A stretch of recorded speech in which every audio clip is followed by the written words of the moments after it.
Welcome to USA Global TV and Radio, where our mission is to provide education, entertainment, hope, and inspiration.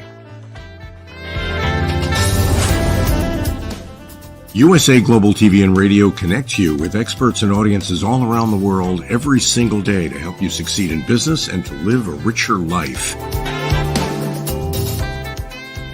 Visit us at usaglobaltv.com to learn about career and life-changing training and mentoring programs like the Listening Mentor. Subscribe to our newsletter to stay informed about our special programs and offers. Discover how you can become a guest on one of our shows or a host or producer of a USA Global TV and Radio show of your very own. That's USA Global TV and Radio, where the doctor is always in.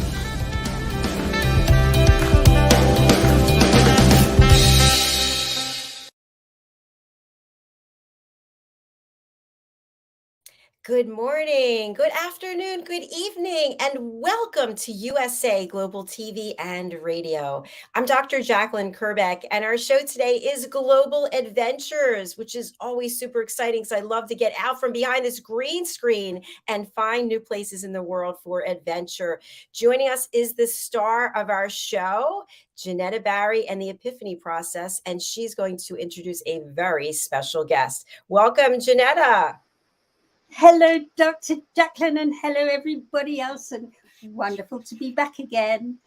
And yes, we have got a special guest. This is true. Yes, let's keep the audience waiting a little bit longer to find out who that is. Genetta, we always start off this show really talking about the purpose of it and how it's probably not what people are going to expect. They might be expecting some type of travel show. Tell us exactly what this show is and what it means to you.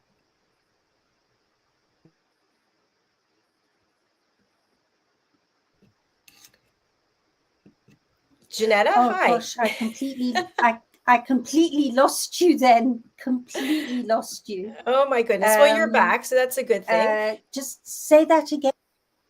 Yes, if you would tell people exactly what this show is about and why it's so important to you.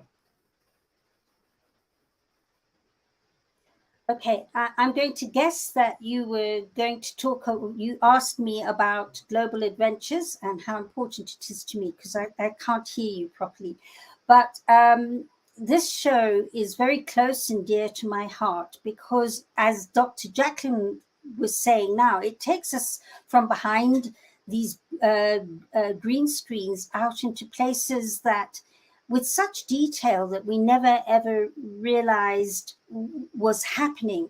And we've had people on the show take us to such exotic places with such heartwarming stories.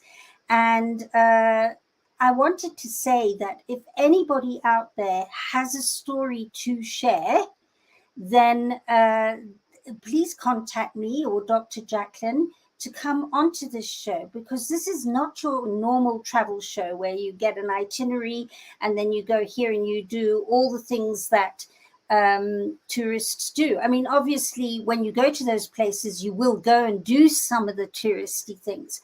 But what it's really about is more about the deeper meaning that trip has brought to you, the insight it's brought, maybe the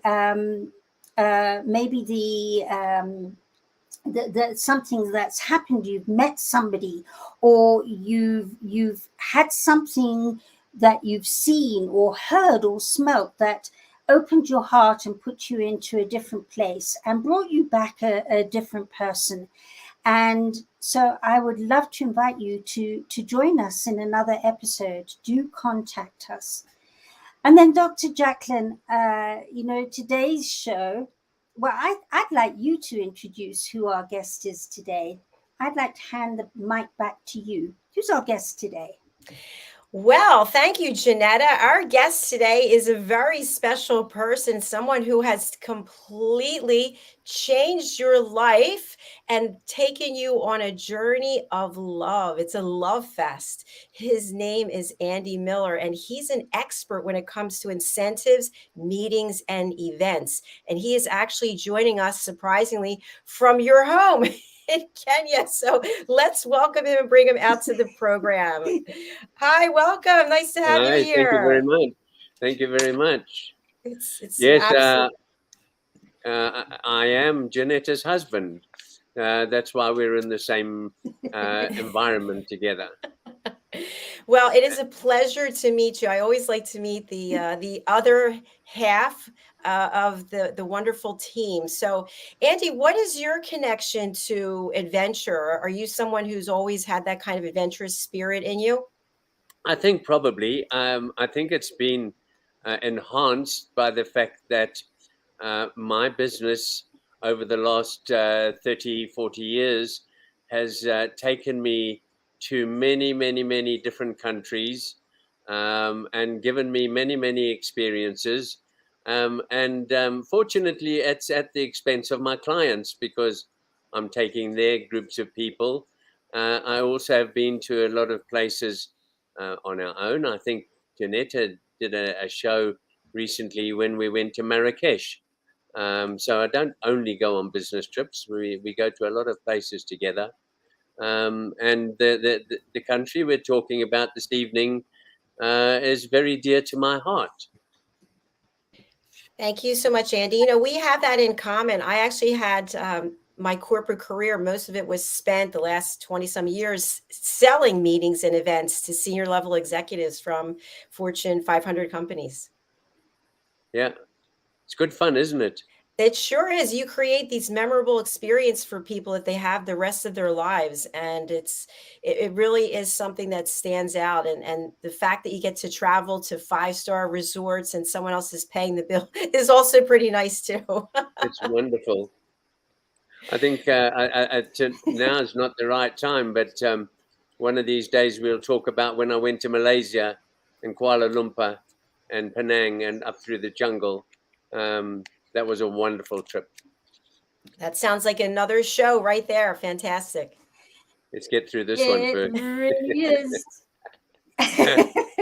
So I would like to bring up the visuals for our journey, because we're going in our aeroplane now, in our USA Global TV plane, and we are going to Lapland, and now I'm having a really interesting time. There it is.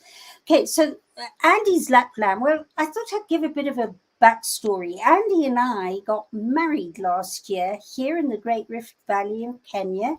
Some of you may have seen the program that we put together on our Baringa honeymoon. So just to go a little bit back on that, here was Andy and I just before we got married. This is our house. That's that we're actually transmitting from now. And here we are on our front veranda with all our dearest, closest friends. That's Andy's daughter on my left there, and our very good friends, the Ballards. He was our best man, and my very special friend, Moira, did the ceremony for us. But to go a bit back further, Andy and I first met up. We met online. We're one of those meet online people. And the very first time we got together was for a 12 p.m. lunch at a beautiful, beautiful hotel in London called the Landmark Hotel. That's the Landmark. And we started eating lunch at 12. And I think it was at about 6 o'clock, because Andy was living in Oxford. He said, I've got to get home to my dog. She said, so I've got to go. And the rest has been history. And after that, I have a just question. before lockdown, we ended, yes. So you were together on the first date for 6 hours at this hotel restaurant? Wow, that's a great sign. Yeah. How many times had you spoken before you actually met for the first date? I think it was a couple of times, Andy. I think the one we were on for 2 hours on the phone. Yeah, it was very interesting, to say the least. This is one of the 5-star hotels we were talking about, JACALYN. This is the Landmark 5-star hotel that I've used extensively. It's in Marylebone, and it's definitely, if you ever come to London, then this is a good hotel to stay at. Fantastic. Well, I'm planning on coming to London, so we can talk about that another time as well. And Yes. we do have a comment from our friend, I believe in Ghana, Gaffa Brumley Priestley. I hope I'm saying your name right. Thank you so much for watching. We really appreciate you. All right. Wow. Amazing and super loving it. Fantastic. So what happened was that over a period of time, we realized that we really did have something. And in fact, Andy nursed me through the most horrific illness over 6 weeks. We were fairly new in our relationship and sat holding my hand in hospital over that time. And then I moved over permanently through to Oxford, where he lives. So there's the beautiful city of Oxford, and to which Andy and I at least weekly went into. We didn't live very far from that center. And in fact, our most favorite restaurant is just around the corner behind there. It just, you can't quite see it where this photograph was taken. So Andy, do you want to talk a little bit? That building is where they confer the degrees. Yeah. Genetta, for people who don't know, how far is London from Oxford? 70 kilometers. Okay, thank you. Yeah. About an hour on the train. Yeah, unless you're coming back in traffic time. I've taken sometimes 3 hours to get home from London back home to Oxford. It's quite a thing, but it's not very far from London at all, really. So let me explain something. This is Oxford, and the big difference between Oxford and Cambridge is that Oxford is behind walls. You will see that every college that you can see there has very high walls around it. If you go to Cambridge, the colleges don't have walls around them. Interesting. Thank you for sharing that. Yeah. And then just very quickly, this was our journey to Marrakesh, because one of the first things we said was we both had the travel bug in us. And this was the very, very first thing we did together after I was so ill. So I just wanted to show that. And then here we go. We're now showing the map. So here's the map of Europe. And for those who might not know where Lapland is, there it is above Scandinavia and part of Scandinavia. In fact, looking up today, I saw that actually Lapland is surrounded by 3 countries, obviously Norway, Sweden, Finland, and Russia. And it's right at the top there. And we'll show more of a map. And of course, this is the wonderful Northern Lights.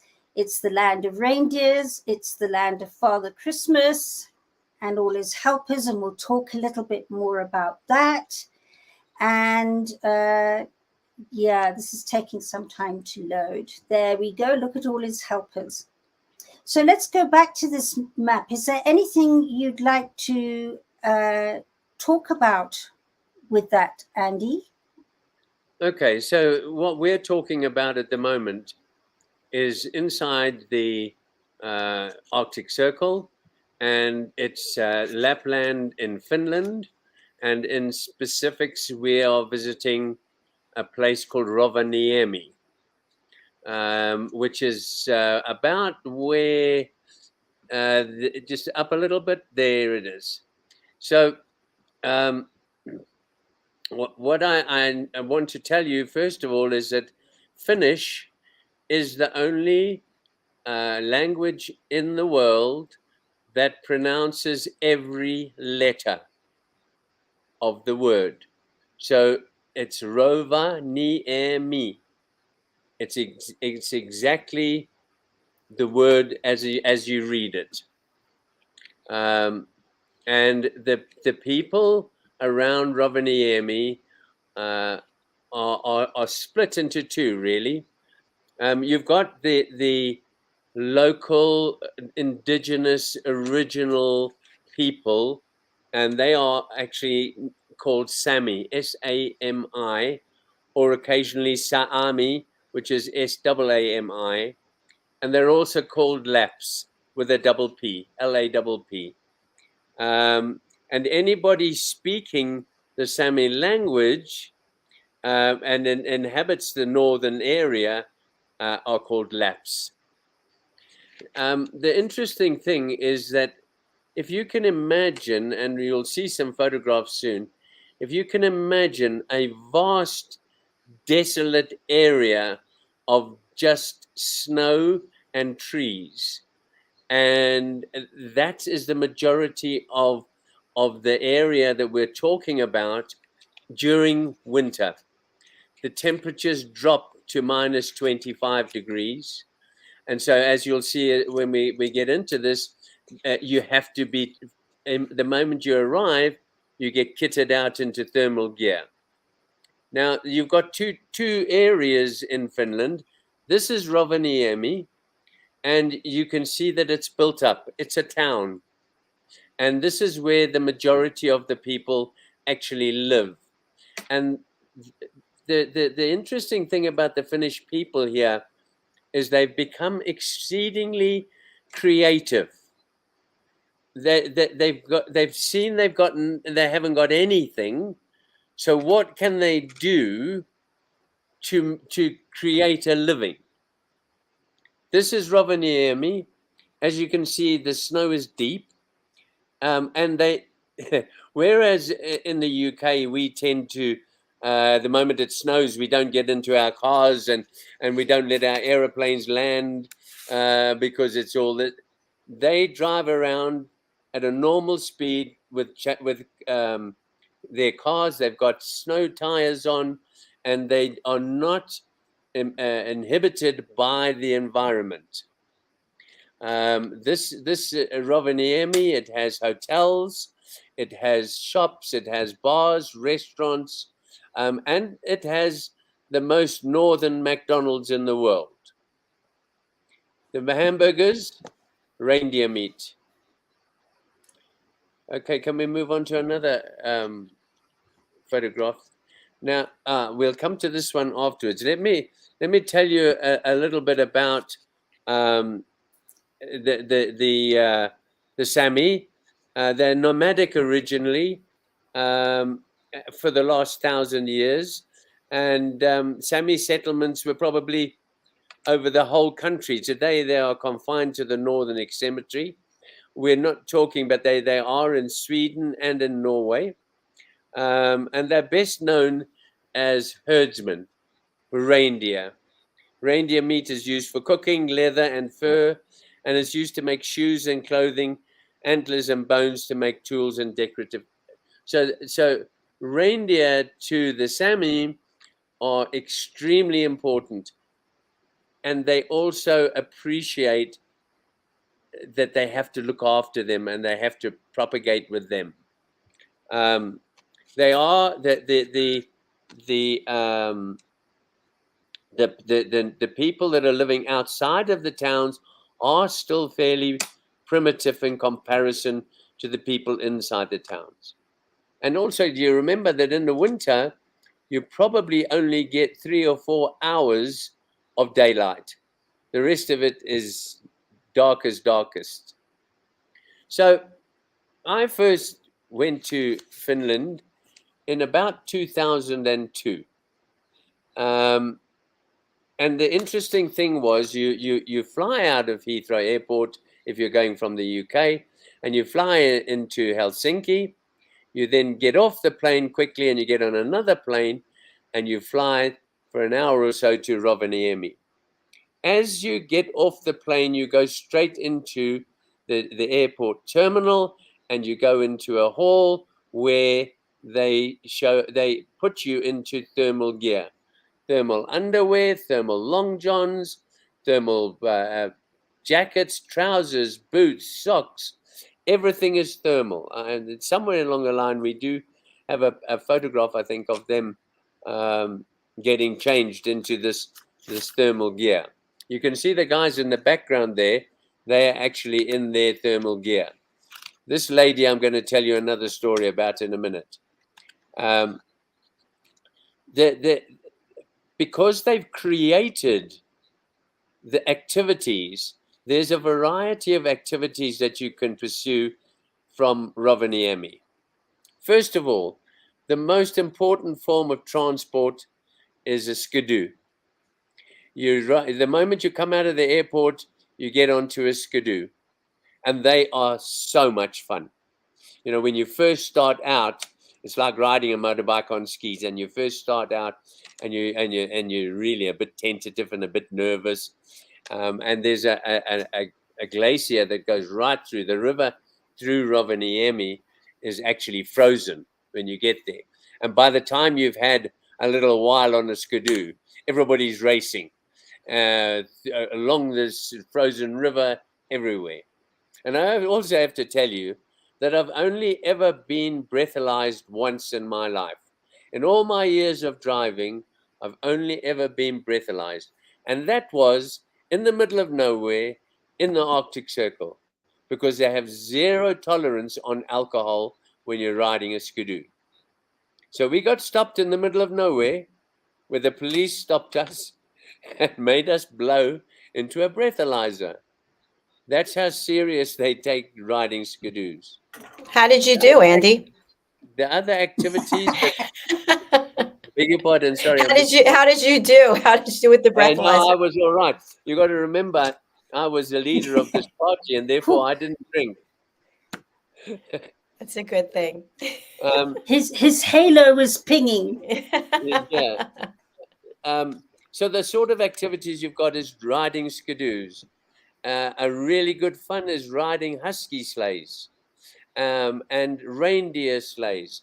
So they have taken what is nothing, and they've created something to attract tourists and generate income. And it's a lot of fun. If I can tell you that, I'm going to bring in my little moral here, because I really think people should hear this one. When I first started my event management company, I had a mentor. He was a friend of mine who'd been in the industry for a long time. And he was showing me the ropes, because I had recently moved back from South Africa. And they had a trade show at Earl's Court. And I went to this trade show, and I met a guy called Yoko Kunavaris, who was from Lappland Arctic Safaris. And I got interested in what he was saying. And then he said to me, "We've got a fam trip this weekend. Would you like to come with us?" I said, "Well, what's a fam trip?" Well, a fam is short for familiarization, which I'm sure, JACALYN, you've heard of before. And I said, "Well, how much is it going to cost me?" And he said, "Nothing. We pay for everything." So I thought, well, I can do that. I'm not doing anything this weekend. So I got back and I phoned my friend John, and I said, "John, I'm going on a fam trip." And he said, "Where are you going?" I said, "I'm going to Finland, to Rovaniemi."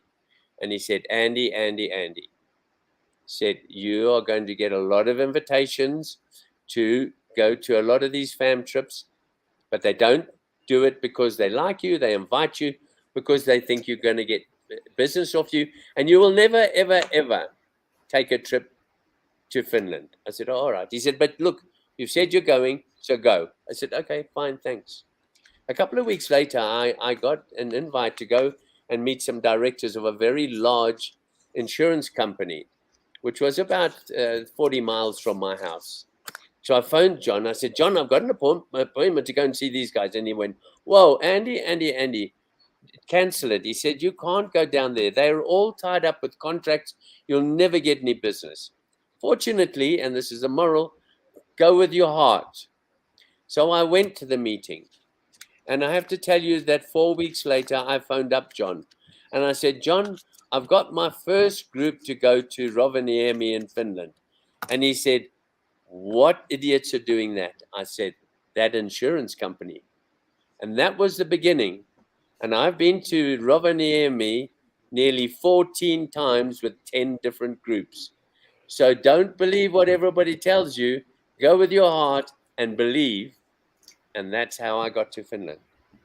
Sorry if I'm I love this story. Oh my goodness. Having been in the business, I could just relate to each part of the story, that thinking you're never going to get any business and everybody telling you it's not the right thing to do. And then lo and behold, that's amazing. Thanks for sharing that. Yeah, and on the way back, I have to tell you, that director said to me on the plane, he said, "Andy, I hate you." I said, "Why, Roy?" He said, "Because I have spent millions of pounds taking these people to some of the most exotic countries in the world. You take them to the middle of nowhere in minus 15 to 20 degrees, and you sit them down and feed them reindeer meat and mashed potato, and they say it's the best trip they've ever been on." That is hard to believe. I Now love let's it though. while we've got this lady up, I have to tell you that this is where you go, and she's a shaman, and she performs what is known as the Arctic Circle crossing ceremony. Now, I have to say that it's not a traditional ceremony. This lady goes in, and you all sit around the fire, and she starts dancing and singing and making things. Now, um, you'll see in a while that she has a hat that's got 4 points on it, and the hat is known as the Four Winds hat.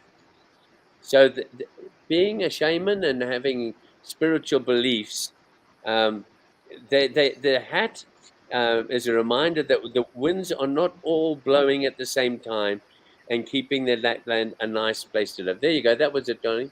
That's the Four Winds hat. And she performs a ceremony. And the first thing she does is she takes a coal out of the fire, and she comes along and she puts 2 black marks on your forehead. And that is because when you are reincarnated, you will come back as a reindeer, and that's where your horns will grow. And then she gives you, she comes around with a big mug, a brown wooden mug. We actually have a couple in our bathroom. They're wooden carved mugs with reindeer milk in. And you have to actually you have to drink the reindeer milk. And she says that it's an aphrodisiac. So you must swallow it very quickly, otherwise you'll have a problem with your mouth. And then she comes around, and this was the scary bit. She's got a Bowie knife in her hand, and she grabs you behind the head, pushes your head forward, and makes as if she's cutting your neck with the Bowie knife. Which, of course, she does it in such a way that when you see her doing it to all the other people, it's like, oh, and those were the days when it was, what about AIDS and what about this? But obviously she doesn't actually cut you, but it's to do with the letting of the spirit out so that the reindeer can get it. It's a fun thing, but these are the sort of things I'm telling you these because here are a people that have created from nothing something that attracts people and makes people like me talk about it 20 years later. It's an amazing, it's absolutely amazing. The other animal, which we will see pretty soon, are huskies. There are a lot of huskies because obviously for trading they need husky sleighs. Here's a lady. These are husky puppies, and of course all the ladies go, "Oh, cute!" But they're in a cage, and they actually use them to teach people how to ride a husky sleigh. Which I have to tell you, when you're going full pelt on one of those with 4 huskies flat out around a rink, and you don't have any brakes and you don't have a steering wheel, it's really good fun. So here we have creation, people creating activities that attract people and give them an income. And they're an amazing people, really. That's the wind god, by the way. That's in the shaman's tent. That wind god is watching over them. I think if I say that there's not a lot really much more, but if anybody would like to ask questions, I'll either you or Genetta or anybody that's I online, have a question. I'll try and answer. My question is it possible to sign up to be reincarnated as something other than a reindeer, or is that the only option? I don't know. Next time I go and I take Genetta with me, she can remind me to ask the shaman. Reindeer's here, Huskies I want to be a here. lion. I want to be Sikaliza. Genetta, do you want me to leave the pictures up or not? What Yes, other I've still pictures do got we have? pictures. Oh, I've more still got picture. Okay, pictures. There's a perfect. little bit I wanted to say. Can you hear me? Yes. One of the things in my research that I found out is that it was only in 1927 in a radio show that the radio announcer suddenly said, you know what, Lapland is the land of Father Christmas. And that's when as Andy was saying, there was very little except for snow and northern lights and very, very little light for most of the year. They brought in Santa Claus. So that's the Santa Claus village, Andy, Yes, I didn't mention that. This is Santa Claus's village, and there is a Santa Claus in there all the time. It has a variety of shops, restaurants, etc. But in the middle is Santa Claus, who sits on his throne, and you can go in and you can sit on his lap and have photographs taken. And I have to tell you, all these big executives, these directors and managers, all wanted a photograph to take back to their children of them sitting on Father Christmas's lap. And what they've created here, again, in the middle of nowhere, you saw that photograph, is this huge theme park, really, where you've got so many things to do and so many things to see, including Father Christmas, of course. And a very, very big thing in Rovaniemi that everybody does is karaoke. Every bar has a karaoke, and you can't get out of it. I tried many times, and this, thank you, Genetta. This is a restaurant made of ice. The whole thing is ice. You can see the chairs are ice, the tables are ice, and it's in a huge igloo. And we had our gala dinners, and you can go there. And of course, you eat reindeer meat and mashed potato, but it's all inside. You have to wear your thermals to eat your dinner, but it's just an amazing experience being in this huge igloo. It's got 2 halls and loads of chairs and tables, and the waitresses come around and serve you a 3-course meal. That Andy, I mean, it sounds like you only had reindeer meat and mashed potato, but you sent me this photograph. Do you want to describe what that is? That's like a salami and cheeses and fish. So you've got a whole variety, and there's if you have a look at the back, you can see the wooden cups that you drink out of there, because otherwise your mouth sticks to china or glass because it's too cold. So you've got your wooden. I think you've got some prawns there and some Finnish bread, salami, reindeer sausage, reindeer cheese. So yeah, that's a different type of dish that you would get as well. It's not just reindeer meat and mashed potato, although I have to tell you, it's delicious. Reindeer meat and mashed potato it's like a reindeer stew, and it's absolutely delicious. You go back for seconds every time. I'm going to take your word for it. So, And it sounds like it's a lot of fun. There's a lot of things to do. There's a lot of singing. Do you ever warm up? Yes, because they love saunas. Mm. Absolutely. Every hotel, every home has got its own sauna. And the other thing they do is which is, I wouldn't do it now, but people don't wear any clothes in the saunas. Everybody is starkers. And then when you're really warmed up, they open the door and you run out and dive into the snow. And then you go back into the sauna again. And they love their saunas. So yes, you warm up in the saunas. That sounds really interesting. Genetta, you haven't been there yet, right? I haven't. There's so many places actually Andy wants to take me to, and as we were saying just now, they'd be wonderful future programs, Andy. And so yeah, but these are the three that he talks about the most is here. And do you want to share just quickly what the other two are? Well, I think that probably one of the most effective trips I went was to Malaysia.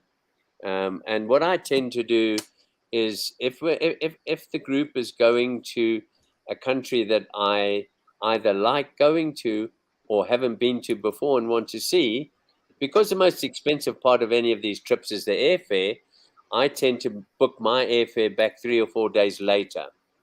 And we had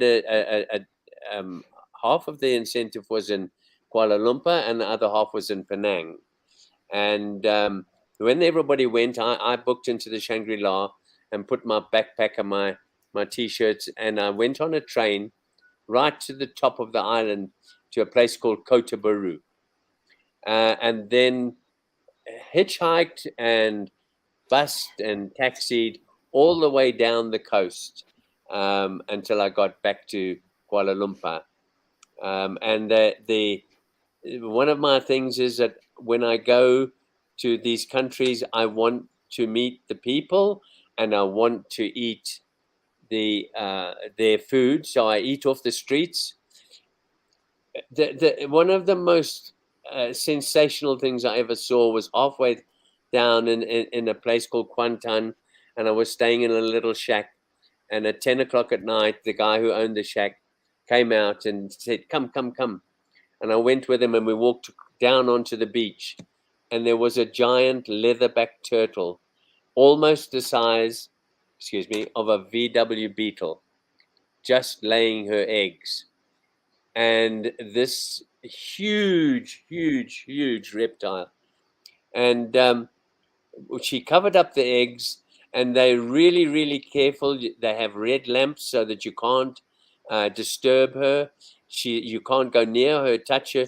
And eventually she turned around and headed back about 200 meters to the sea. And all the way it was this cumbersome, huge animal. And you know, your instinct is you want to pick her up and help her, but you can't. And then she got to the water's edge and she got into the shore break, and she suddenly transformed from this cumbersome, overweight animal into this sleek, smooth, unbelievably graceful. And she went across the shore break, and she turned backwards as if to look to see and say, "I'm gone now, and bye." Well, I have to tell you, it took me 15 minutes to stop crying. It was so emotional. So that's one of them. And at the other end of that story is, you know, when you go into a restaurant and you see they've got a tank with lobsters and fish in, and you choose what you want for your dinner.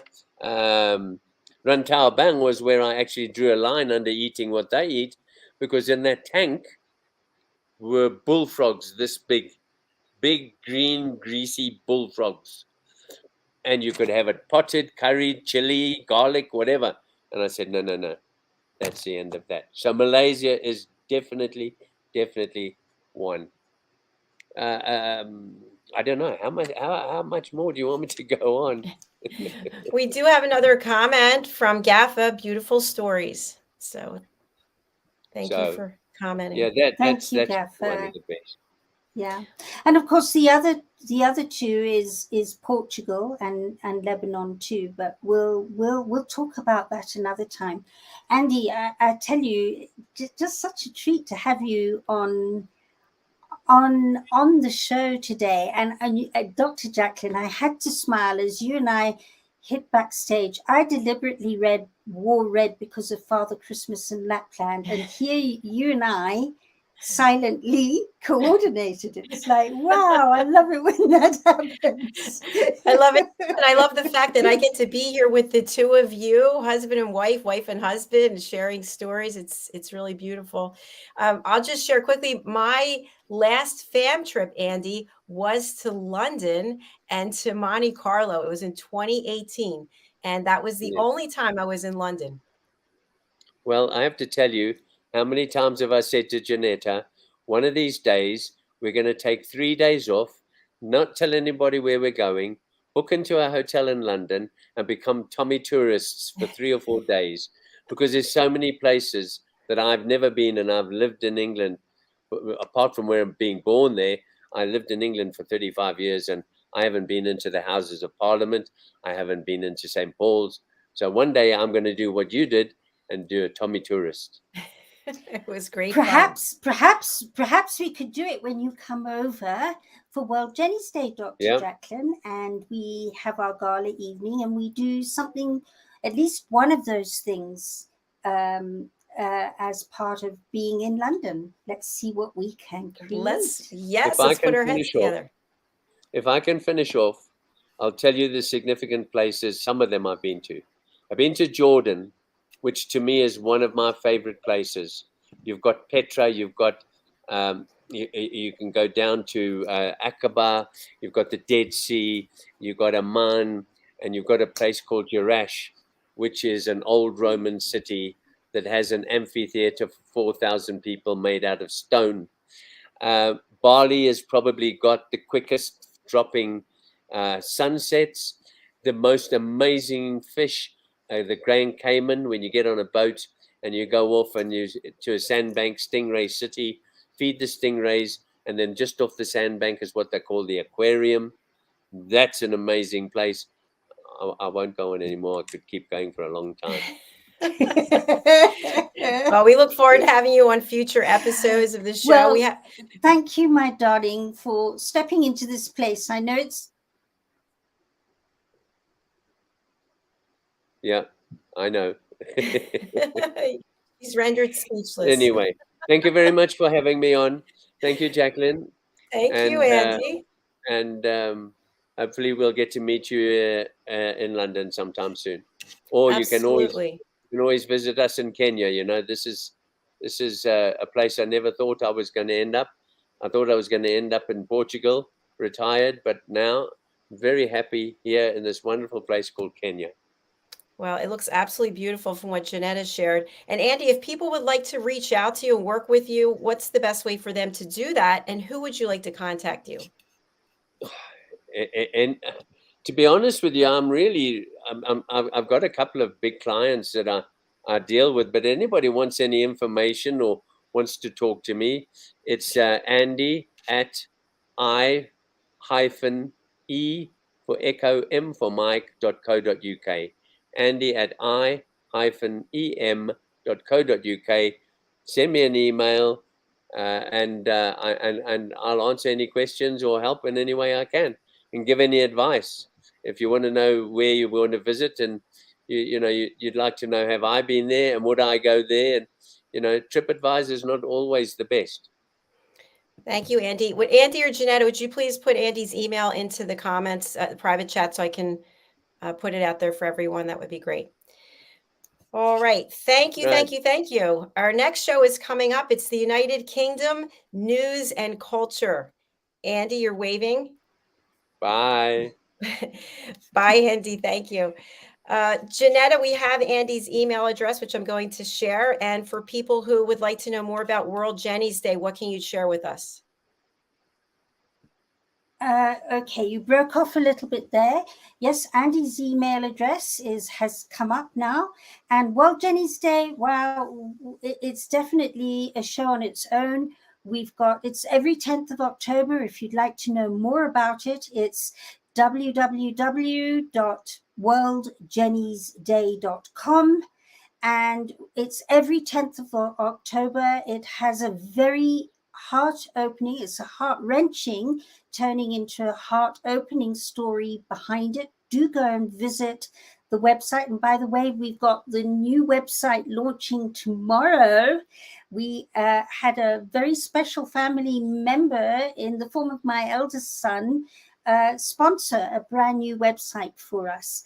And so it's being launched tomorrow. Go and have a look, see the backstory. We've got a gala evening on the 10th of October in central London with top celebrities. We've got Jason Donovan, we've got Peter Andre, Misha Paris, Kev Orkian and Jason Donovan are performing a comedy act together, a singing comedy act together, and many other people. In fact, we've just had the American music industry step forward and show great interest to be part of the gala evening. And we've got 24 hours around the world with performing artists and artists. So go and have a look at it. And some amazing happenings before then. In fact, 10th of October almost becomes the closing ceremony for a whole year of happenings. So just go and have a look at it. Thank you so much, Genetta. And thank you for another fabulous show and for introducing us to your husband. That was super fun. So I appreciate it.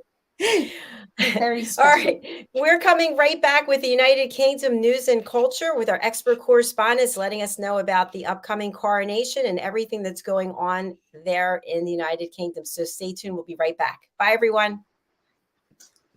Bye.